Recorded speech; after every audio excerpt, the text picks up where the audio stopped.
Hey everybody, and welcome to the 5 Bytes Podcast. I'm your host, Rory Monahan. The podcast, as always, is brought to you by my sponsors, Goliath Technologies, who help IT pros be proactive and anticipate, troubleshoot, and prevent end-user experience issues, regardless of where IT workloads or users are located.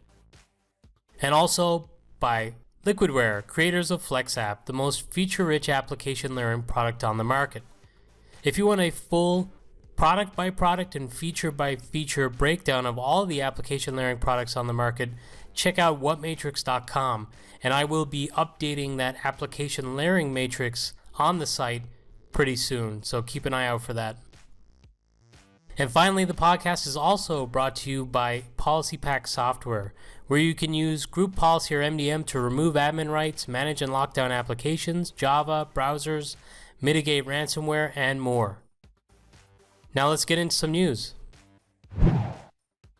This week, many people pointed out that one of the patches released during the February Patch Tuesday by Microsoft, KB 4524244, all of a sudden just disappeared from the update catalog.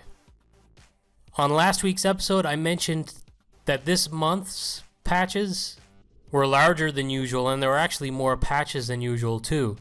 This was an oddity because Microsoft moved towards roll-up patches some time ago, and this one contained some standalone patches.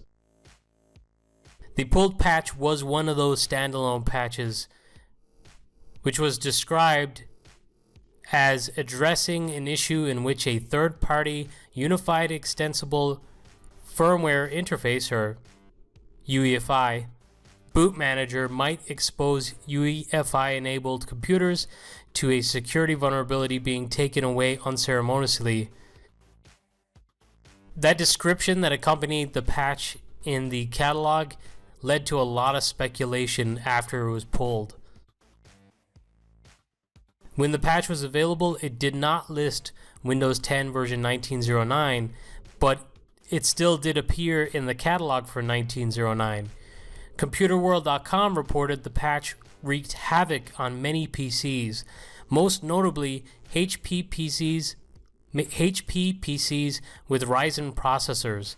HP owners with Secure Boot enabled reported that their PCs wouldn't reboot normally, and when forced, the HP BIOS said it detected an unauthorized change to the Secure Boot keys and had to restore. Which frankly, a significant change to UEFI and the BIOS could very well trigger Secure Boot or even something like BitLocker. And in this case, it looks like it very well did trigger the HP mechanism.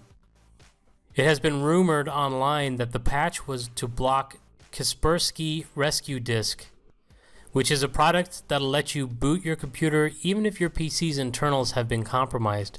In order to use Kaspersky Rescue Disk, like other recovery boot disks, you have to have physical access to the PC. The problem is that an older version of the Kaspersky Rescue Disk allowed attackers with physical access to your machine to boot the PC into a potentially harmful operating system, even if you have Secure Boot enabled. Secure Boot is supposed to make it impossible to use a recovery disk to boot into any operating system that hasn't been pre-approved, but this older version of the Kaspersky Rescue Disk didn't follow the Secure Boot rules. It stated in the article that Microsoft signed the old Kaspersky Rescue Disk program, so Secure Boot continued to recognize old Kaspersky Rescue Disks as valid up until earlier this month. KB 4524244 and KB 4502496 add the old Kaspersky Rescue Disk routine to your PC's Secure Boot forbidden signature database, so it won't be recognized as a Microsoft-approved app. But for reasons that aren't clear at this time, monkeying around with the UEFI Secure Boot restrictions broke other programs, most notably the boot routine for HP's PCs with Ryzen processors. And there may be other damage out there too caused by these patches. It would be interesting to see if there's any other forms of encryptions or encryption products that also get triggered by this patch. This week, Hans Brender shared info on his blog for people using Windows 10 in the Insider channel version 19564.1005 that the OneDrive Next Generation Sync client has stopped working.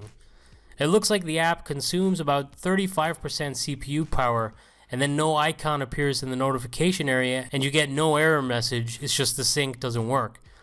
Based on the most recent update to his blog, the only way to work around sounds like you need to uninstall the old version before taking the update in the Insider release. So if you're using the Insider releases, you should probably uninstall OneDrive before taking that update. Microsoft are set to begin rolling out the new Windows 10 optional updates experience that allows you to pick and choose what non-security updates and drivers you wish to install.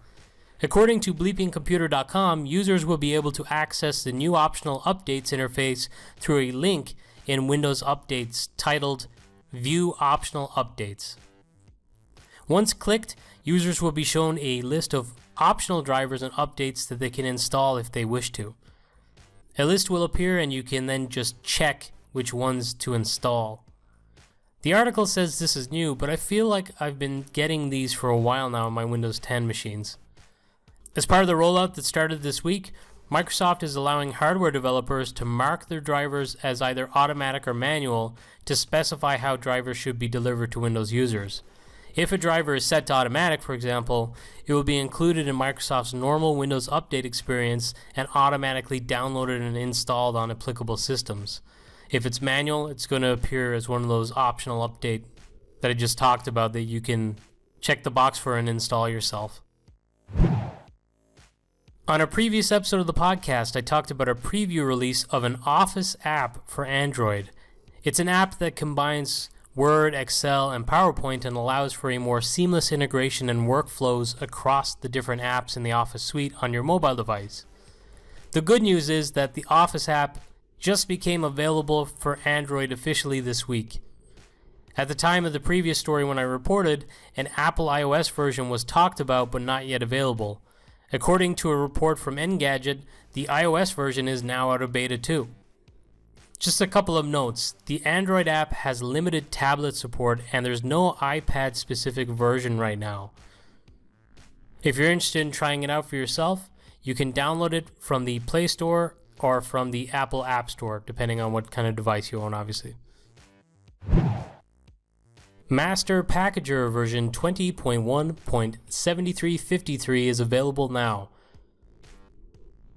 Some of the new features include a master wrapper courtesy of the PowerShell App Deployment Toolkit.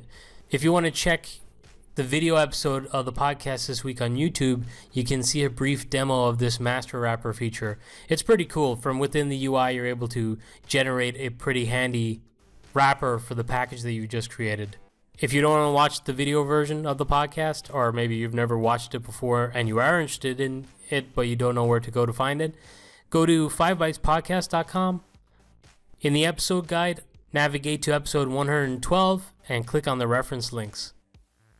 Alternatively, if you just want to click directly onto the video, there's also a link to the YouTube video within that episode guide for each episode. With this new version of Master Packager, you can also automatically add missing standard actions. Plus, there's multiple bug fixes and other improvements too. Thomas Kotzing shared some really useful information on Twitter this week. If you've noticed slow boot times in Windows 10 with the Citrix VDA and UPM enabled, it turns out that this is not a UPM issue. It's not even a Citrix VDA issue really. It's not even necessarily a Windows 10 issue inherently. Thomas shared an article related to an SMB setting. If you're encountering this type of slowness on a Windows 10 VDA, check out the registry setting that I'll share with this episode, which again is episode 112, and you'll find it under reference links on 5bytespodcast.com. So if you do have this slowness, you'll need to check out this registry setting. It might help you out with that. In a follow-up to a story I covered last week, Paul Stansel shared a Citrix article for those currently getting blocked for Citrix cloud sites in China. The issue says it's due to an ISP's inability to resolve the cloud.com sites, but in this case, I would imagine it's that they're purposely blocking it. And the suggested workaround, interestingly, is to use the DNS over HTTPS feature in Firefox. Now, if you've been listening to my podcast over the last 3 months in particular, you'll have heard me talk about this new protocol quite a bit. It's very interesting to see it coming to the rescue already in this instance. It's very cool. You can check out DNS over HTTPS, or DoH for the abbreviated version of the name, in the latest version of Firefox, and Google are also getting in on the act in future releases too. Cisco this week said that by 2023, machine-to-machine communications will make up 50%, or about 14.7 billion, of all network connections compared to 33%, or 6.1 billion, in 2018, and 3.1% in 2017.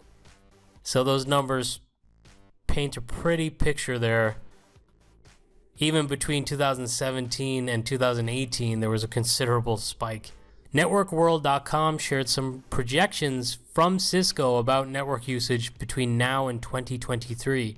That includes average broadband speeds will rise from 46 megabits per second to 110 megabits per second.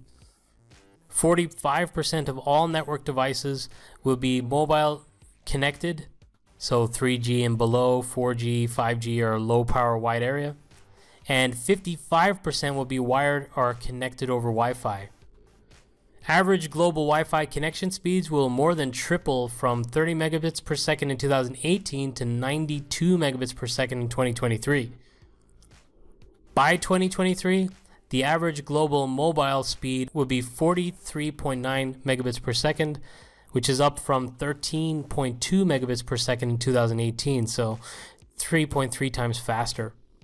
Global 5G connections will be 10.6% of total mobile connections in 2023. 5G speeds will be 13 times higher than the average mobile connection by 2023. Globally, there will be 29.3 billion network devices by 2023, which will be up from 18.4 billion in 2018.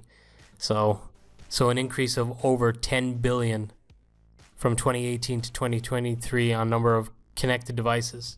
Hopefully the world cops on and gets to a standard of IP version 6 before then. On the Wi-Fi 6 front, Cisco forecasts Wi-Fi 6 hotspots will grow 13-fold from 2020 through 2023 and will make up 11% of all public Wi-Fi hotspots. This week, Microsoft has urged administrators to disable the SMB version 1 network communication protocol on Exchange servers to provide better protection against malware threats and attacks. Ned Pyle has stated that there's no need to run the nearly 30-year-old SMB version 1 protocol with Exchange 2013, 2016, or 2019. SMB version 1 isn't safe and you lose key protections offered by later SMB protocol versions. Much like the world needing to cop on to IP version 6, enterprises really need to cop on to SMB version 1 and just knock it out. And now, for this episode, a hot job. The role this week is for an application packaging and deployment engineer for the Unified Endpoints team at the United Nations International Computing Center. The company state that they've been growing fast and need to ensure they're able to provide excellent support to their customers as they expand. They are looking for an application packaging and deployment engineer to join the Unified Endpoints team. The team is part of the Azure and Microsoft 365 Services Unit of the United Nations International Computing Center.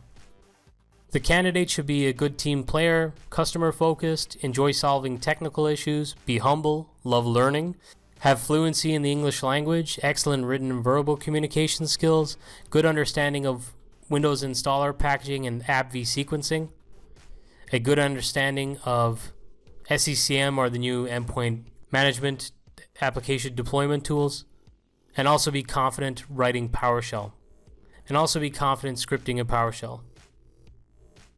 Your responsibilities will include managing customers via the phone, live chat, and email, contributing to the development of the team through daily stand-up meetings, weekly meetings, process documents, and wikis, create and validate Windows installer, MSI, MST, and AppV packages, management of production application deployments, take part in service delivery processes, including incident management, request management, change management, learning new technologies and sharing what you know with the team, provide on-call support for MEM, CM, /SECM, and Intune. And out-of-hours work is not common, but it can happen, so you should be open to that. The required experience includes 3+ years of experience of application deployment management with SECM or Intune, 3+ years of experience of Windows installer and AppV packaging and troubleshooting, Windows 10 experience of Admin Studio, Install Shield, Master Packager, or equivalent product.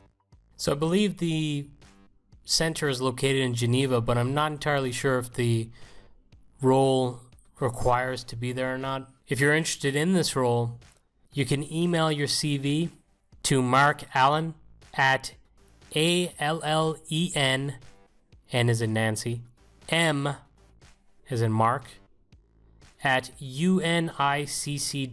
So that's Allen M at unicc.org.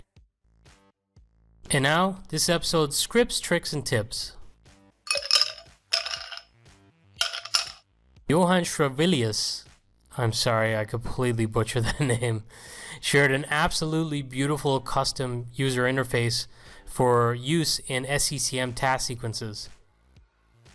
That's it. I mean, it doesn't sound very impressive because it's so short to describe, but you really got to see this. You should check out the video version of this podcast on YouTube this week to see it for yourself. It is very, very pretty, and I used to automate all my home machine builds. I used to have my own SECM up and running in the lab, but I never bothered to customize the interface. Seeing this one inspires me to want to set all that back up again and customize the UI. It's pretty slick. And speaking of Johanns, Johann at deploymentresearch.com, which I've been featuring almost weekly so far this year, shared a script for outputting task sequence progress into a CSV file while your desktops are imaging. That could be really handy if you're creating your own custom reporting on status. And finally, Eric from zenappblog.com shared some scripts on his GitHub repo that automatically creates and exports internal PKI certificates into various formats. So this could be really handy if you're, signing packages, setting up some web services in your lab, or maybe you need to work with the Java deployment rule set, which requires some signing too. It's always a pain in the butt, and I usually rely on PowerShell scripting myself. And that's it for another episode. Thank you all so much for listening.